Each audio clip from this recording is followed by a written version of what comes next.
रानू चिड़िया के अंडे। एक सुंदर से जंगल में बहुत सारे पक्षी मिलजुल कर रहा करते थे।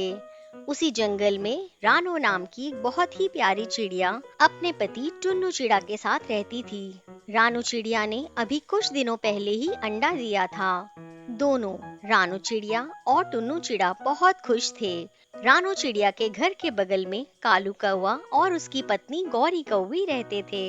गौरी कौवी बहुत परेशान रहती थी क्योंकि कालू कौवा बहुत आलसी था। कालू कौवा चाहता था कि उसे घर बैठे बैठे दाने बिना किसी मेहनत के मिलते रहें। कालू कौवा बहुत लालची, चालाक, शातिर और आलसी था। दूसरी तरफ रानू चिड़िया और टुन्नू चिड़ा खुशी से रहते थे। एक दिन रानू चिड़िया अपने पति टुन्नू से बोलती है, टुन्नू, मुझे तुमसे बहुत ही जरूरी बात करनी है। हाँ हाँ, बोलो रानू चिड़िया, तुम्हें मुझसे क्या बात करनी है? मैं चाहती हूँ कि मैं भी कल से तुम्हारे साथ काम पर जाऊँ। अरे रानू चिड़िया, तुम ऐसे अचानक से ये बात कर रही हो, ऐसा क्यों सोच रही हो? अगर तुम्हें किसी चीज की दिक्कत है तो बताओ मुझे। अरे नहीं टुन्नू जी, पहले तो सिर्फ हम दोनों ही थे, पर अब कुछ ही दिनों में अंडों में से बच्चे निकल आएंगे। इतनी महंगाई में सिर्फ तुम्हारे काम पर जाने से हमारा गुजारा नहीं चलेगा। इसलिए मैं कह रही हूँ कि मैं भी कल से तुम्हारे साथ काम पर चलूंगी। वैसे तुम कह तो सही रही हो, पर हम दोनों काम पर जाएंगे तो हमारे अंडों का ध्यान कौन रखेगा? अरे टुन्नू, हमारे अंडों को कौन चुराएगा? किसी को हमारे अंडे ले जाकर क्या मिलेगा? और वैसे भी हमारे जंगल में आज से पहले किसी ने अंडा नहीं चुराया है। हमारे जंगल के सारे पक्षी अच्छे हैं, तुम चिंता मत करो, ऐसा कुछ भी नहीं होगा। हाँ हाँ रानू चिड़िया, वैसे तो तुम बिल्कुल ठीक ही कह रही हो। हमारे सारे पक्षी दोस्त बहुत अच्छे हैं, कोई भी पक्षी हमारे अंडे को नहीं चुराएगा। ठीक है रानू चिड़िया, कल से तुम ऐसा कह रही हो तो कल से तुम भी मेरे साथ काम पर चलना। अगले दिन से रानू चिड़िया टुन्नू चिड़ा के साथ काम पर जाने लगती है। रानू चिड़िया को काम पर जाता देख कालू कौवे की पत्नी उससे कहने लगती है, अरे ना समझ कालू, तुम बस आराम ही करो। और यहाँ रानू चिड़िया अपने पति टुन्नू चिड़ा के साथ काम पर जा रही है। अब तो उसके घर में दो दो लोग कमा रहे हैं और एक मेरी किस्मत है। अरे गोरी, तुम इतना गुस्सा ना करो, तुम्हारी सेहत बिगड़ जाएगी। रानू चिड़िया अपने पति टुन्नू चिड़ा के साथ रोज काम पर जा रही है, पर तुम हो कि घर में ही बैठे रहते हो। कुछ तो शर्म करो, वो दोनों बहुत ही जल्द अमीर बन जाएंगे। गौरी, तुम मुझे कितना डांट रही हो? अगर भगवान ने पेट दिया है तो दाना भी वही देंगे। जाओ जाकर दाने जमा कर लो। अगर तुम दाने जमा करके नहीं लाए तो मैं भी कह देती हूँ, मैं अपने मायके चली जाऊंगी। अरे गोरी, तुम इतना गुस्सा मत करो, मैं कल दाने जमा करने जरूर जाऊंगा। तुम्हें मायके जाने की कोई जरूरत नहीं है। कल सुबह होते ही कालू कौवा जंगल में दाने की तलाश में निकल पड़ता है। कालू कौवा रास्ते में उड़ते उड़ते सोचता है, ये सब उस टुन्नू चिड़ा और रानू चिड़िया की वजह से हुआ है। ना तो वो लोग इतनी मेहनत करते और ना ही मुझे मेहनत करनी पड़ती। इतनी गर्मी में मुझ कोमल जान को मेहनत करनी पड़ रही है। ऊपर से उनकी वजह से गौरी ने मुझे कितनी खरी खोटी सुनाई। मुझे तो उन दोनों पर बहुत गुस्सा आ रहा है। ऐसा सोचकर कालू कौवा रानू चिड़िया के घोंसले के पास चला जाता है। कालू कौवा देखता है कि रानू चिड़िया के घोंसले में तो कोई भी नहीं है, क्योंकि रानू चिड़िया और टुन्नू चिड़ा दोनों काम पर गए हुए थे। फिर अचानक से कालू कौवे की नजर रानू चिड़िया के अंडों पर पड़ती है। अंडों को देखकर कालू कौवा सोचता है, क्यों ना मैं रानू चिड़िया के इन अंडों को चुरा कर चील को बेच दूं। वो चील मुझे इन अंडों के बदले ढेर सारे दाने दे सकती है। इससे मेरा उस रानू चिड़िया से बदला भी पूरा हो जाएगा और गौरी भी ढेर सारे दानों को देखकर खुश हो जाएगी। वाह कालू कौवे, क्या दिमाग लगाया है तूने। ऐसा सोचकर कालू कौवा रानू चिड़िया के सारे अंडों को चुराकर चील के पास ले जाता है। चील बहन, ये देख, मैं आपके लिए कितने सारे अंडे लेकर आया हूँ। ये सारे अंडे ताजे हैं, खुद देखें जरा। अरे वाह कालू कौवे, आज पहली बार तुमने कुछ ढंग का काम किया है। चील समझ जाती है कि कालू को उन अंडों के बदले क्या चाहिए था। वो चील कालू कौवे को ढेर सारे दाने दे देती है। फिर क्या था, वो कालू कौवा रानू चिड़िया के अंडों को चील को दे देता है और खुद ढेर सारे दाने लेकर अपने घोंसले में चला जाता है। घोंसले में आते ही कालू कौवा अपनी पत्नी से कहता है, आज तो तुम बहुत खुश हो ना गौरी। मैंने कड़ी मेहनत करके तेज धूप में तुम्हारे लिए ढेर सारे दाने जमा किए हैं। गौरी कौवी को अपनी आंखों पर विश्वास नहीं हो रहा था। अरे वाह कालू, तुमने तो एक ही दिन में इतने सारे दाने जमा कर दिए। मुझे तो पहले से ही तुम पर विश्वास था कि तुम रानो चिड़िया और टुन्नू चिड़ा से ज्यादा मेहनती हो। इतने सारे दानों में तो हम कई दिन आराम से गुजार सकते हैं। पर कालू, तुम्हें इतने दाने मिले कहाँ से? गौरी, ये तो मेरी मेहनत का नतीजा है। अब तुम आम खाओ, गुठलियां मत गिनो, वापस से मायके जाने की बात मत करना।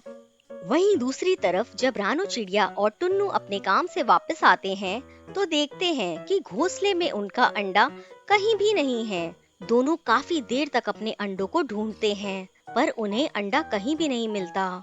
रानो चिड़िया अपने अंडों की तलाश करते करते रोए जा रही थी। अरे टुन्नू, हमारे अंडों को कौन ले गया? मुझे कैसे पता होगा रानो चिड़िया? मैं तो पूरा दिन तुम्हारे साथ काम पर था। मुझे तो लग रहा है कि ये काम जंगल के किसी पक्षी ने ही किया होगा। कहाँ गए मेरे अंडे? उन्हें कोई मुझे लौटा दे। ये बोलते बोलते रानो चिड़िया बहुत ज्यादा रोने लगती है। अरे रानो चिड़िया, तुम रो मत। वैसे भी हम क्या कर सकते हैं? हमने अपने अंडों को हर तरफ ढूंढा लेकिन वो हमें कहीं नहीं मिले। हम ऐसे ही किसी भी दूसरे पक्षी पर चोरी का इल्जाम नहीं लगा सकते। रानो चिड़िया, अब हम कुछ नहीं कर सकते। अब तुम बिल्कुल भी उदास ना हो, बहुत जल्द हमारे पास अंडे फिर से आ जाएंगे।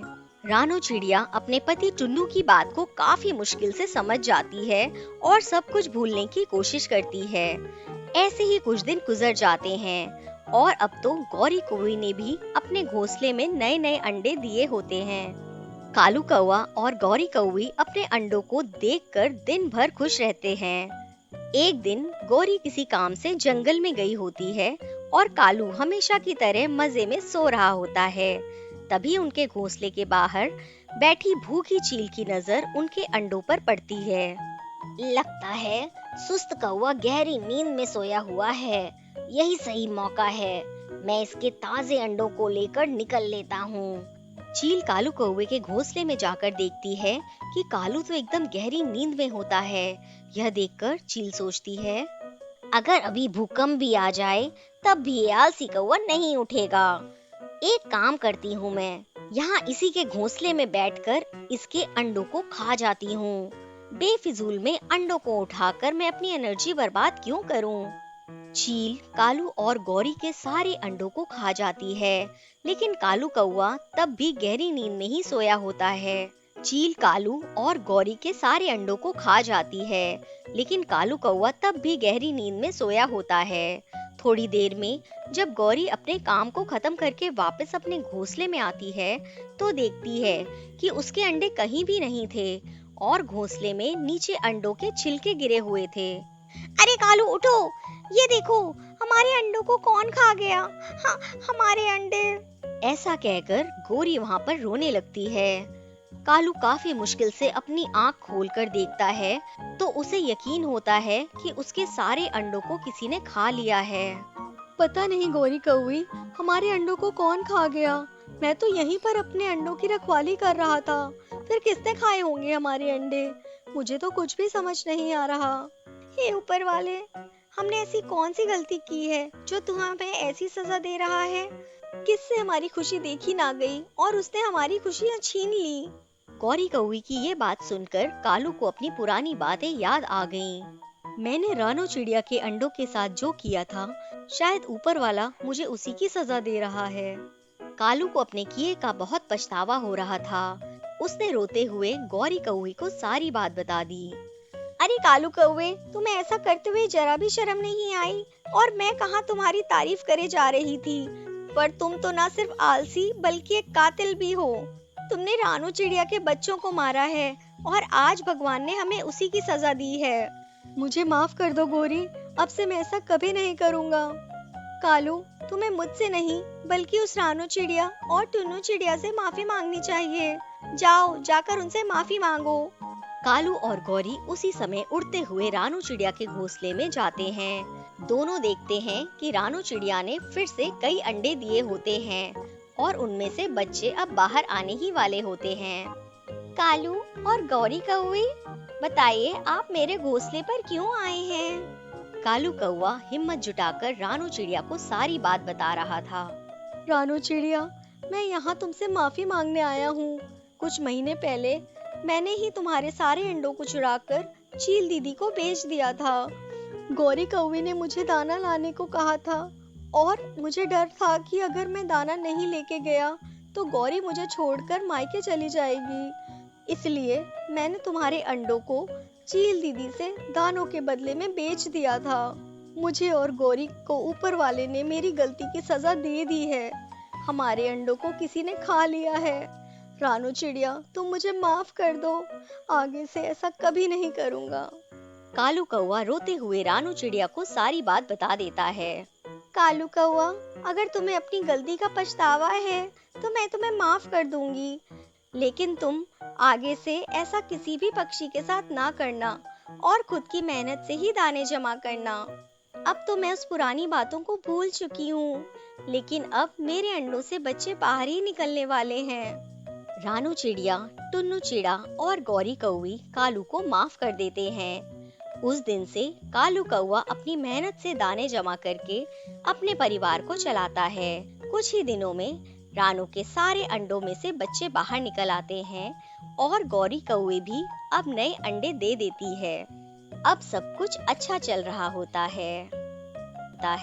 गरीब अमीर का खिलौना घर। नंदनपुर गांव दो हिस्सों में बटा हुआ एक छोटा सा गांव है। गांव के एक हिस्से में अमीर पक्षी रहते थे और गांव के दूसरे हिस्से में गरीब पक्षी अपना गुजारा करते थे। गांव तो दो हिस्सों में बटा हुआ था, लेकिन उस गांव में एक ही पार्क था जहां शाम होते ही गरीब के बच्चे और अमीर के बच्चे खेलने आते थे। गांव के बड़े और बुजुर्ग पक्षी कभी भी अमीर और गरीब में भेदभाव नहीं करते थे, लेकिन अमीर पक्षियों के बच्चे खुद को गरीबों से ऊपर समझते थे। शाम होते ही वो पार्क में जाते। पार्क में पहले से ढेर सारे झूले और खेलने की चीजें थीं, लेकिन फिर भी वह अपना खुद का महंगा खिलौना लेकर जाते थे। अमीर पक्षियों के बच्चे गरीबों को अपना खिलौना छूने तक नहीं देते थे। उन्हें उन महंगे महंगे खिलौनों से खेलता देख गरीब बच्चे खेलना भूल जाते हैं और उन्हें देखते रहते हैं। एक गरीब पक्षी अपनी दीदी से, टुनटुनी दीदी, उनका खिलौना घर तो देखो, कितना मस्त है।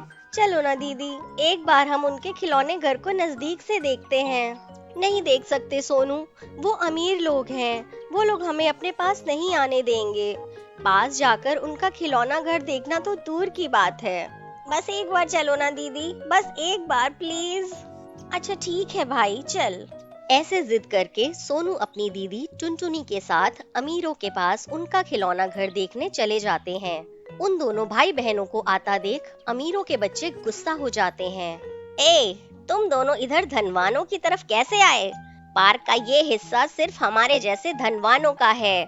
जल्दी जाओ यहाँ से, वरना मैं अपना ये टॉय हाउस तोड़कर मम्मी को तुम्हारा नाम बता दूंगा। धनवानों के बच्चे टुनटुनी और सोनू की बहुत बेइज्जती करते हैं, उनका मजाक बनाते हैं। तभी वहाँ पर उनके माँ बाप आ जाते हैं और उन्हें डांट कर समझाते हैं कि किसी का मजाक नहीं उड़ाना चाहिए। सब अपनी किस्मत का खाते हैं और टुनटुनी और सोनू से माफी मांगने के लिए कहते हैं। हाँ, मैं क्यों माफी मांगू इन भिखमंगों से? माफी मांगना है तो ये मांगेंगे, वो भी मेरे पैर पकड़कर। ऐसा कहकर वो घमंडी बच्चे वहाँ से चले जाते हैं। उनके जाने के बाद उनके पापा टुनटुनी और सोनू से माफी मांगते हैं। मेरे बच्चों की तरफ से मैं तुमसे माफी मांगता हूँ बेटा, शाम हो गई है, तुम दोनों भी अब अपने घर जाओ। ऐसा कहकर वो वहाँ से चले जाते हैं। टुनटुनी और सोनू भी इतनी बेइज्जती सहने के बाद उदास होकर अपने घर लौट जाते हैं। घर पहुँचने के बाद हर रोज खुशी से इधर उधर कूदने वाले बच्चों को उदास देखकर टुनटुनी और सोनू की माँ उनके पास आती हैं। क्या बात है बच्चों, आज मुंह इतना लटका लटका सा क्यों है तुम दोनों का? पार्क में खेलते खेलते गिर गए थे क्या? कुछ नहीं माँ, बस जोरों की भूख लगी है। सुबह से तुम्हारे हाथ का स्वादिष्ट खाना जो नहीं खाया है। टुनटुनी ऐसा कहकर कुछ भी नहीं हुआ ऐसा दिखाना चाह रही थी, लेकिन छोटा सोनू अपने आप को रोक ना सका और रोते हुए अपनी माँ की गोद से लिपटकर उन्हें सारी बात बता दी। सारी बातों को सुनकर, देखो बेटा, हमारे पास खाने के लिए 2 वक्त की रोटी और सर पर छत है। बहुत लोगों को इतना भी नसीब नहीं होता। जो जैसा है उन्हें वैसे ही रहने दो। जीवन में कुछ बड़ा करना है तो उसके लिए हमें मेहनत करनी चाहिए, लेकिन दूसरों को देखकर ईर्ष्या और जलन का भाव नहीं रखना चाहिए। तुम दोनों समझे मेरी बात को? हाँ माँ, अच्छे से समझ गए। दोनों भाई बहन फिर खुशी से खाना खाकर सोने चले जाते हैं। अगले दिन से टुनटुनी पार्क में जाना बंद कर देती है। छोटा भाई सोनू अकेले ही पार्क में जाता है और वो छोटा बच्चा धनवानों के महंगे महंगे खिलौनों को देखकर खुद को रोक नहीं पाता और फिर से सीधा उनके पास चला जाता है। अमीरों का एक बच्चा सोनू से, हा हा हा हा, क्यों रे, आज तू अकेले ही आया है? तेरी वो गंदी बहन कहाँ है? हा हा हा हा। हाँ भैया, इन भिखारियों के साथ ऐसा ही होता है जब ये हमारी बराबरी करना चाहते हैं तो। चलो भैया, इस पर ध्यान मत दो और हम दोनों अपनी रेलगाड़ी से खेलते हैं। ये सब सुनकर छोटा सोनू वहाँ से रोते हुए अपने घर चला जाता है। बहन टुनटुनी अपने भाई को रोता देखती है। क्या हुआ भाई, रो क्यों रहे हो? उन बच्चों ने फिर से कुछ कहा क्या? हाँ दीदी, वो बच्चे बहुत गंदे हैं। अब मैं कभी उस पार्क में खेलने नहीं जाऊंगा। कल से दिन भर घर पर ही रहूंगा। नहीं सोनू, कोई जरूरत नहीं है घर पर रहने की। कल माँ ने जो हम दोनों से कहा है, मैंने उस बात को कुछ ज्यादा ही गंभीरता से ले लिया है। ये देखो सोनू, हमारा अपना टॉय हाउस। अरे दीदी, ये टॉय हाउस तो उन धनवानों के टॉय हाउस से भी अच्छा है। पर दीदी, आपने ये टॉय हाउस कैसे खरीदा? मैंने अपनी गुल्लक को तोड़कर उसके पैसों से ये टॉय हाउस खरीदा है भाई। कल से हम अपने टॉय हाउस से पार्क में खेलेंगे। ऐसे ही कल शाम को टुनटुनी और सोनू अपना सुंदर सा टॉय हाउस लेकर पार्क में जाते हैं और खेलने लगते हैं। अमीर बच्चे दोनों भाई बहन के पास आए टॉय हाउस को देखकर हैरान हो जाते हैं। रोज जिस तरह टुनटुनी और सोनू अपना खेल छोड़कर उन्हें जैसे ही देखते हैं, बिल्कुल उसी तरह आज धनवानों के बच्चे उन दोनों को वैसे ही देख रहे थे। लेकिन टुनटुनी में थोड़ा भी घमंड नहीं था। उसने धनवानों के बच्चों को भी साथ खेलने का न्योता दिया। उन बच्चों की माँ ये देखकर वहाँ आती है।